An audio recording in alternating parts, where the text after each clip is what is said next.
Hello, and welcome to a recap episode of Outside of the Box. And joining me are friends of the show, definitely not strangers to the show, Team Gigabyte here, ready to talk about the Gigabyte bracket and all of the amazing goodness that we saw on Thursday.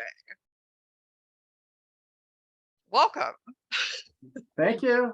Thank you, Christy. Good to be back, and I'm glad I could help you get more people on this podcast. This is really something pretty exciting for the community. I'm so excited about this. I'm so excited that this has gotten as much traction as it has. Anybody that talks to me can tell I love talking about combat robotics, and so the more that I can talk about that, the better that it is. So yeah, this is this year. Well, I don't want to say like this season because it's kind of like a new season, but it's kind of not. But it's a very different way of doing what was done with bounty hunters. Similar in some ways, but also like a whole different element to it. Having this divided into brackets, and Gigabyte being essentially the boss at the end for this bracket. When you looked at the field, was there anyone specific that you were thinking, hey, if we end up facing them in the end, this could be a challenge for us? There were two from the beginning that we didn't want to fight, and that ended up being the two that were in the final to fight us. So I know both of those would be tough fights for us, especially how Hypershock has upped his game this year. And we watched his fights during the season, and we were pitted right next to Donald Hudson, the lockjaw. And when he fought him, he's like, that weapon is ridiculous. The hits that it put onto lockjaw could take any. And that's the thing about lockjaw. It is so tough. It just weapons doesn't bother it. But that was one exception where it just, and he's so fast and he's so good driving that those things combined, having the big hit, having a wedge that's low on the ground, being fast and being able to drive. And all those same things apply to Martin too. He has a nice wedge. He has a kick-ass weapon. He has a really good driver, and all those things, they combine. That wedge can take, it could take so many hits, which means we got to keep hitting, and we got him on the side to win that fight. And it's hard because Gigabyte will never be as maneuverable as those robots. There's nothing I could do to make that type of robot to be as drivable as Hypershock. It's made to be a race car, to be a driving robot. So that's it. So it has that advantage. Once it gets a good wedge on there, it became reliable this year. The driving's always been there for him, and the speed's always been there, but he's now got reliability and a kick-ass weapon. And I was hoping that fight between him and Martin Mason would be closer than it was, but it looked like, if you watch every fight of Hypershocks, it's pretty much the same fight, right? I mean, the results are the same. Whoever he's fighting gets messed up. And it's amazing that he has such speed. So he has to gear his, drive motors to be fast, which means they don't have a lot of pushy power. But he's hitting so fast and he can get away from anyone. I guess he doesn't really need to. He's just, it's just a hard thing for us to deal with. Yeah, definitely. We really should have used those forks because they would get under him. It's just by that time they sort of worked with Tantrum. Tantrum thought they worked. We watched that fight. It sort of worked, and we got an upgrade to those, but it would have prevented him from getting under us. And getting under us and hitting us with that kick-ass vertical is just not survivable. And we've lost our shell. This is the third time, right? This was not the same thing. Our mask did not break. Before, the mask broke because it was made in China, both of them. Now this is American made. We know that mask is not going to break. So what happened is 8 7/16 bolts through at least 2 inches of pulley, tapped all the way through. They all pulled out. I mean, we've never seen that ever. We've seen all kinds of failures over the years, but that is one that's just never happened. And I mean, we don't know, when you fix a problem like the masks, it's a problem we induced by saving money, but we fix that problem. And then there's always the next one. When you get hit by such a new weapon that nobody's maybe nobody's had a weapon that powerful, at least not on a robot that moves that fast, that you will find the next. I wonder if all those other robots that got beat up by Hypershock, if they also found that weakness that they got to work on, fix. So we have a fix, and it's basically, instead of tapping the aluminum pulley, is we put a thread insert on the bottom. That's, and it has a bigger, so when you tap it through there, it has to pull that all the way through. So that would be stronger. The other way we were thinking is we can put lug nuts coming up, so that it's like a car with the lugs coming out, and that wouldn't pull out. But that's a little bit harder, because now you got to line the shell up with the nuts, as opposed to putting it down there and sticking the bolt in. So if that one ever fails, then we'll move to the lug nuts. So, yeah. Yeah, and we'll definitely talk more about the match. Basically, we're gonna kind of walk through the whole episode match by match and kind of break everything down. Which, speaking of Hypershock, so I want to take it back a little bit, because that first match with Duck, when I saw the bracket and I saw that they were matched up with Duck, the first thing that came to my mind was thinking about their match in the round of 32 against P1, because P1 and Duck aren't exactly the same type of robot, but they're both, have similarities. They're very low to the ground. You can accidentally just roll over them and not really do a lot of damage. And P1 and Duck, or P1 and Hypershock? Well, I mean, but because Hypershock had fought P1 in the round of 32, and then Hypershock was fighting Duck. So, right. When I saw that matchup, I was like, Hypershock most likely is going to have learned what happened in their match with P1 and say, hey, we don't want to repeat those mistakes. We want to make sure that we correct things on this. And that's kind of what they went out and did. And I think Will even said it himself in the post-match interview, bringing back to that P1 fight. And, I think that match was great. I don't think that it was, quite as destructive, aside from the one really big hit where they set Duck 12 feet in the air. And it came down to a judge's decision, because you just can't break Duck. It's really hard to do that. So kind of just take me through your thoughts on that particular matchup. Yeah, that actually went the way I thought it would. I mean, I think Hypershock would have won that fight without his giant hit, right? Because he can outdrive.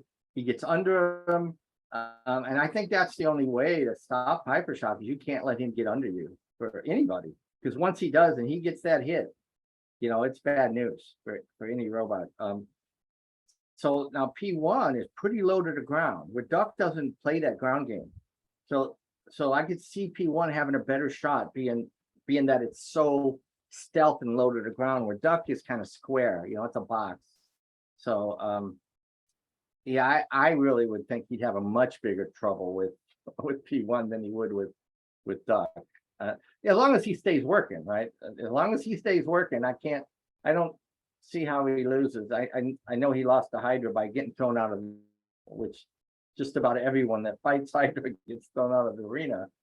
But yeah, I thought it would go the way it went. Yeah, I would say that that's a fair assessment. I wasn't really surprised. I mean, I definitely kind of called that match as far as that goes. I mean, the next one though was Valkyrie versus Smee.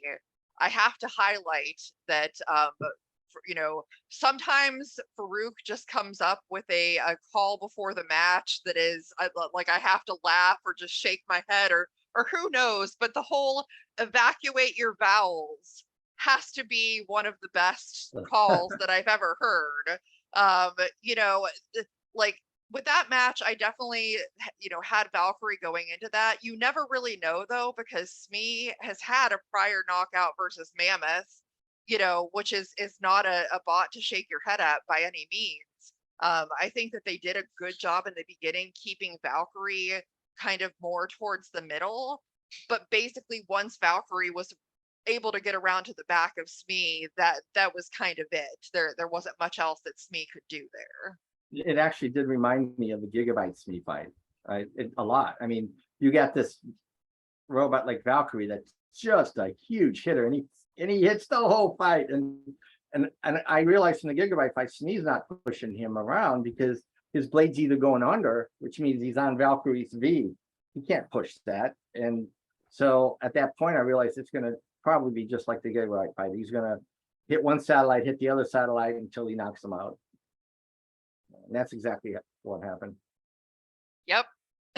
I wanted to fight Valkyrie, really. That's what I was hoping would win, because it is such a great robot when it's a weapon to weapon. One of the best fights in the history, in my opinion, of robotics was Rotator Valkyrie fight back in season 5. And we were up in the cheering box during that fight, and we were just going nuts because it's to go back and forth and hit after hit. It was just, those kind of fights are just so exciting to watch. Yeah, I mean, I think, most robots tend to take the same type of strategy against Smee because, I mean, obviously Smee's strategy for anybody is to try and keep them in the middle, but, as long as you're quick enough to get to one side before they can really course correct, that's kind of the way to do it for sure. Now, the big problem I could see that we had, it wasn't a real big problem, but the toughest part for us fighting Smee is just wasting energy hitting him in the middle, because Smee just sort of bends inwards and absorbs the energy and nothing happens. But then you're spending you're heating your motors, you're spending your battery. That would have been more of a problem with the old E-Tech too, because that thing gets hot. We got a new motor for the spin limb, and it doesn't. Was that fight with Smee this past season, or was it the season before? It was this past season. Yeah, it was, because we talked about it. But we had the Lemco motor, so we had no problem with that motor overheating. Right? I don't think, but we would have with the hitting that over it. That takes that power and it makes it hotter and hotter. Yeah, we didn't have a problem with it. It turns out it was okay in the end, but that was on my mind the whole time. I was thinking, oh my gosh, First time we used the Lemco. Yeah. Like the Lemco motor. So it was a good test to get all those hits in. Yeah. Interestingly enough, Smee is probably a pretty tough test for that motor. Yep. We got plenty of shock testing during the season too. And I think they all worked fine, right? Did we check that motor after that fight? I'm pretty sure we did. Yeah, it was fine. Didn't have any problem. Yeah. Now the next match that was there, I mean, of course not much was shown in the actual episode because, I mean, there really wasn't that much to show. But Mad Catter's first fight against Triple Crown, where Triple Crown, it didn't seem to really have any function, so there wasn't much to do. I mean, Mad Catter, Martin did what he needed to do as far as the bot got some hits, but against a bot that's not really moving, it's it was kind of a given how that was going to turn out. Can you give me any insight from your perspective? I mean, it just looks like it just didn't work. Yeah, it's disappointing when that happens, and I've been doing this since like 2001, and it's happened to me. But we have our due diligence now. We work so hard so that never happens. And the Battlebot spends all that money to get us all out there, right? And they need robots that when you're going in there is ready to fight. And so that is really important when you're about to make sure you can do fights, right? You got to do 4 fights they want this next season for each of us. So that is doable, especially when we have 2 chassis for each robot. I mean, that's really 2 fights per robot. That should be no big deal. In the old days, we'd do a 8-fight round with 1 robot, and we'd have 2 and 3 fights a day. That was crazy back then. Now we almost get overnight every time until you get to the finals, right? And once you get past 32, or maybe it's final 8, you start having multiple fights in a day. But what helps with that is they have that Sin City Slugfest, or before they had the Bounty Hunters, then they start mixing that in to give the people making the finals some time. So that's why a lot of the people's in the finals. I don't know if you noticed Tantrum. Well, that's coming up, so I can't talk about that. Yeah, let's not talk about that one. You can cut that. But yeah, so like the next match after that was Defender and Claw Viper, That was interesting for me. I mean, Claw Viper is very fast, you know, definitely known for being very fast, but any robot built and driven by the Vasquez family, like, you know, like they're very good at what they do. So I honestly had, you know, chosen Defender to win that. And I think that if they hadn't kind of had some issues with their drive, I think that it may have turned out a little bit differently. But honestly, like for two control bots going up against each other, that was more of an exciting fight than I thought maybe we'd get. I agree. I like that fight. I like both those robots. And I know Claw Viper had problems last season. I think we're talking 5 with his drive, and I think he's got that out because I didn't see any problems with his drive. And I think it's the fastest robot there. I think it might even be faster than, if I'm not mistaken. But yeah, you know, we Gigabyte fought him in season 5. It was one of our first few fights that we had. But yeah, it was interesting, the matchup of similar robots. I think it's better than like when they did Shredderator and Gigabyte. That was a boring fight. People were hoping for something it wasn't. And I think this fight was a much better fight. And I really did thought Vasquez would win. I just went into it thinking, because that family is so good at everything. They're just so perfectionist and such good drivers and builders and people. And I just thought, but it was a good win for Claw Viper. Yeah, it was. I'm sure that it gave them a boost, you know, for thinking about the next steps to come for them. So the next round was where I think things started to get really interesting. So Hypershock versus Valkyrie. I think Valkyrie, like they knew what kind of fight it was going to be because they had added that extra armor just to kind of protect themselves. And it didn't matter because very, very quickly into the fight, I mean, I think it might have been, I don't even think it was 10 seconds. It was very fast. You know, Valkyrie kind of ended up on its side, and then all of a sudden Valkyrie was separated from its weapon. And it was just destruction the rest of the fight. I mean, I expected Hypershock to win, but I don't think that I thought it was going to be like that. I felt the same way, and we've never seen Valkyrie lost his weapon, right? That's a robot that just keeps hitting the whole fight. The only way that people get him is get him out of the arena, so you don't have to take that hit the whole fight. But one hit from Hypershock's on his blade, it just took that one hit. It's such a big hit, and it happened to us. And I think maybe the first hit, up broke our tooth. And from that time, the whole robot was unstable. It was undrivable. From that point on. So yeah, that hit is by doing that damage early on, it saved him from taking damage. It's a great way for Hypershock to win that fight. Is quick, hit him quick, break the weapon off, and now you're fighting a robot with no teeth at all. It just can gum you at the best.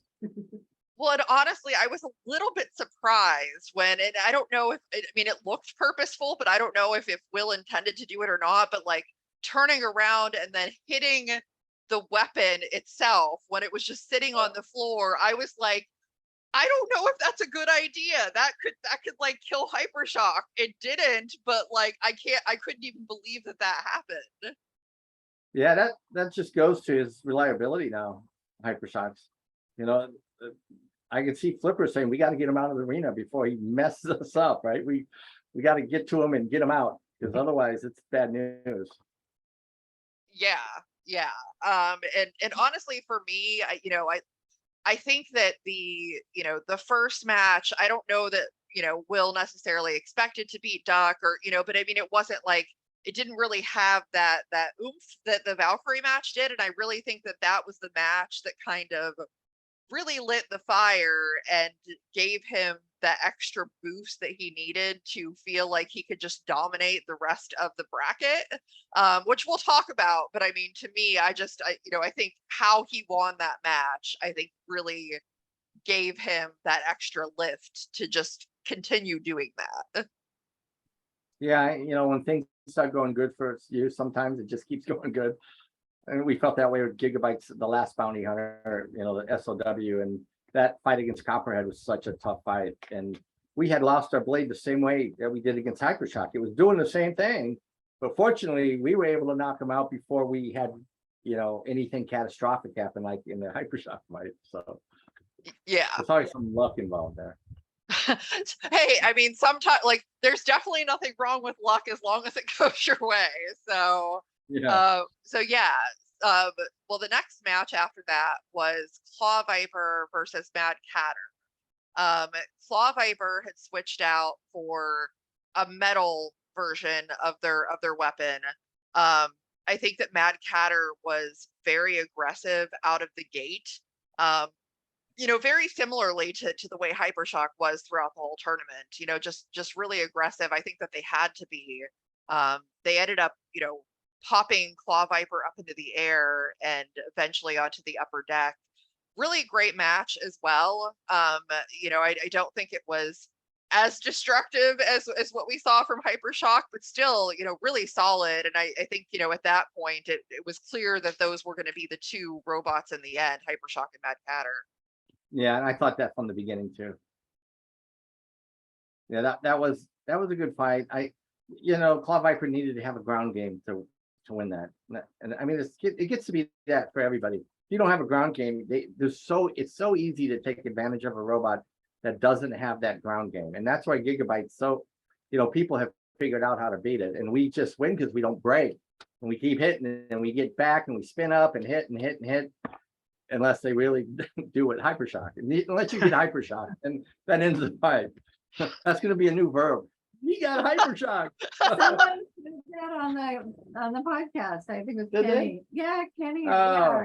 Yeah. That's probably why I heard it. Yeah, they said we've been Hypershocked. I wrote it down. I took notes. Yeah. So it definitely, like, it set up for what I think most people expected was going to happen. There were slight variations of that, but I think for the most part that was kind of the expectation. Now, Hypershock versus Mad Catter, also, like, going back to just entertaining things from the episode, the way that Hypershock's team came out with the whole WWE style entrance was also like one of the funniest entrances that I've ever seen, bringing the chair out and everything. And I think watched WWE, so I didn't catch that where that came from. Yeah, it's just like, I think that like all of those examples are like show just like the energy that Hypershock had in general. Like they just were so confident and having so much fun. And I think that played into all of that in a pretty big way. That fight was especially interesting because of the fact that it was brought up that Hypershock ditched the self-rider to make sure that they had more more weapon power and things like that other places, and they did end up getting flipped a couple of times. And for a moment I was like, oh no, they got flipped, like this is where it's going to turn.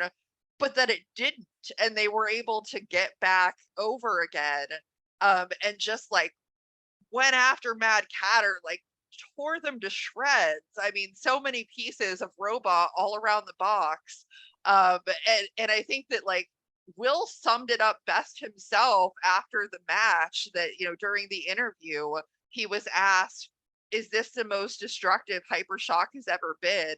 And he said, is this the most destructive anyone's ever been?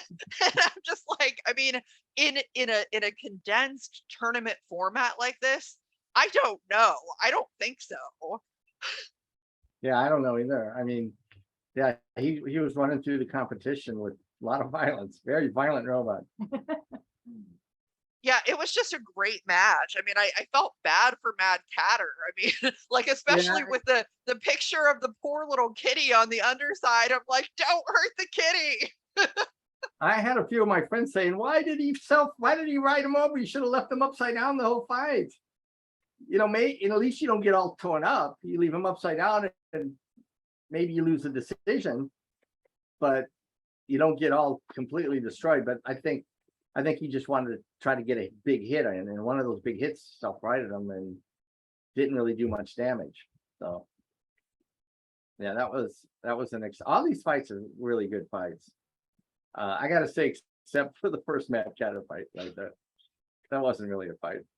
No, not too much. But yeah, I mean, there were so many hits throughout the episode that were like highlight real hits. And I mean, I've never seen, like, not that I remember. I mean, there was one season, I'm thinking it was 2018 or 2019, where there were a lot of fights where there were just like just bots getting destroyed. But I mean, like, you're talking about over the course of a season, not over the course of, only so many matches in this Yeah, kind of small format. So Yeah. it's just, it was nuts. Yeah, we've been the receiving end of that at least 3 times now. When we lost it to Tombstone, I was in China when that happened. That when the shell came off, and then Copperhead, season 5, the first fight, and then now those 3 are going to be played over and over forever. I just got, we did win fights, so we lose spectacularly. It's better to lose spectacularly and have a great fight than it is to not work in the beginning of the fight, I guess. Oh yeah, absolutely. I'm curious though, like, obviously, you knew that by the end, like, Mad Catter and Hypershock fought, Hypershock won, you knew who you were going to go up against. Had you actually been able to see a lot of those fights to kind of, see what Hypershock had been doing and have a sense of what you had to prepare for? At that point, we were just preparing for the fight, so we didn't watch the fights. I didn't watch them until they were on TV. But I had talked to people during the whole season 6, and we're pitted next to Donald Hudson and Lockjaw, and they fought, and he said that, well, he told us, man, that weapon is insane. I guess Lockjaw's seen some stuff on his robot from that weapon that he's never seen from anyone ever before. So yeah, that was, we knew he had a kick-ass weapon. We knew he could drive fast.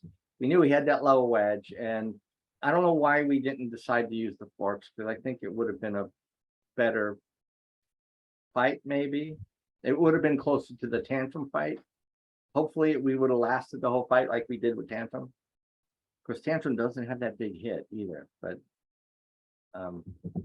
yeah, I don't know. Right now we're just looking for the ground game to win a fight like that. We have to have a ground game to even have a chance. So that's what we're working on in Gigabyte, and also a new drivetrain. We're going brushless. It'll be faster. It'll never be as drivable though as the competition. So we just kind of make it a little bit better, get a better chance to win. I'm curious though, because you had said something before about how Gigabyte was operating like later in the fight after, say those first couple of big hits. I mean, because from my perspective, obviously, like, I'm just watching it on TV, and I was like, wow, like, Gigabyte is, so durable that up until that very last hit, it seemed to be operating like you were moving, you were spinning. It didn't seem to affect you, but it sounds like maybe it did, and it just didn't look that way. Yeah, when that shell vibrates like that, we lost one of the blades from his weapon hit it, kind of the same way Valkyrie lost his blade, right? And it broke. It's like a 6-pound blade, so now it's 6 pounds off balance, and it moves like this. And when you try to drive, the driving, you can't steer it correctly because that. The same thing happened in the Copperhead fight. second Copperhead fight. But whoever were you doing the spin in that one? I believe, yes. So he slowed down, and I could drive. Well, the second Copperhead fight, that was Matt. Oh, that was Matt. So in this one, nobody slowed down. Matt's driving the spin, and I can't drive, and I didn't say anything. It's just, one of those spur of the moment things. I really wanted to drive into him when he was sitting there, and if it was steerable, I would have drove right into his side. We would have had a chance if we knocked those wheels off. But he had done so much damage to our shell that at that point the inside was fine. At the end, he ended up hitting a wheel, and that wheel broke the axle. So we've never broken axle on these wheels, but it was the axle that goes into the gearbox. So it's a 1-inch axle, but it goes down into the gearbox, and it always breaks on that. Or used to bend in the old days, but we've never broke that axle before. It's made out of a really tough brass, like 17-4 brass. It gets hardened, not brass, stainless. It looks like brass when you harden it, when you do the hardening process of it. And we've never broke those kind of shafts before, so that was a big hit. We are selling that right now on eBay with it's signed and everything. It's the shaft by Hypershock. So yeah, Chewy put that up, I think yesterday, right, or maybe right after the fight. Yeah, because something you just said was going to be my follow-up question, though, is that Chris Rose and Kenny, like they were talking about, the match while it was going on, and they were saying, oh, maybe when Hypershock was having, signal problems, that you should have hit them, but it sounds like that really wasn't a thing that you could have done. No, it did give me a chance to get out of there and get up to speed, though. But at that point, once we got up to speed, then I had no driving. Before that, we were in the corner there and we weren't up to speed, and it drove fine. So there was absolutely nothing wrong. But once we got up to speed, at that point, I go left and it goes right, and vice, it's just like going all over. So I think that vibration causes the wheels to shift and then turn. As you're turning one way, it's turning the other, and yeah, it's just tough. Yeah, I could see that. But I mean, it was a great match. I mean, I think that, anybody that I've ever talked to says that, you obviously want to win, but if that doesn't happen, then the next best thing is having the match, like, where your bot just gets destroyed in spectacular fashion, because it's just, fun to see. So it's unfortunate, that ended up having to happen to you. But it was truly just like an amazing match, an amazing episode, very entertaining, and I think it really set the stage for the rest of this series. Yeah, last year our bounty was the last of the last, and our fight was the last SOW and Gigabyte of all the fights at Battlebots for that whole thing. And they did that on purpose because they were afraid we were going to break the arena, and we did. They were not happy because when SOW was corner upside down, he kept saying, hit me, and that messed that whole corner up. Between Sonowachi hitting it and us hitting it. Yeah. They were not happy. It was sad. Now apparently they have to worry about Hypershock destroying the arena. Yeah, I can see that. If it can hit anything, because its weapon comes up and it has a wedge in front of it. So it kind of saves the arena. It can't get under the arena. I think Gigabyte tends to ricochet a little more than most bots, being a horizontal spinner. That's the problem with the horizontal spinner. You only get as big of a hit as your floor traction, because the wheels slip. But we're spinning 120 pounds, so that gives us some advantage there. But this vertical has the floor behind it. That's almost infinite pounds, behind that hit. So they don't need as much weight spinning in that case because they have the ground behind them. It really is the optimal design, I think. Something like Hypershock or Cat King or Witch Doctor and Cobalt. So those kind of are the optimal designs.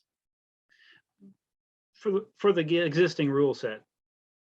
Yeah. And for the way the arenas are built. Well, the arenas really gave us a disadvantage, us and Tombstone, having that shelf. But there were some entertaining aspects of that shelf. The tantrum fight where we jumped off and hit them. That was so cool. That was great.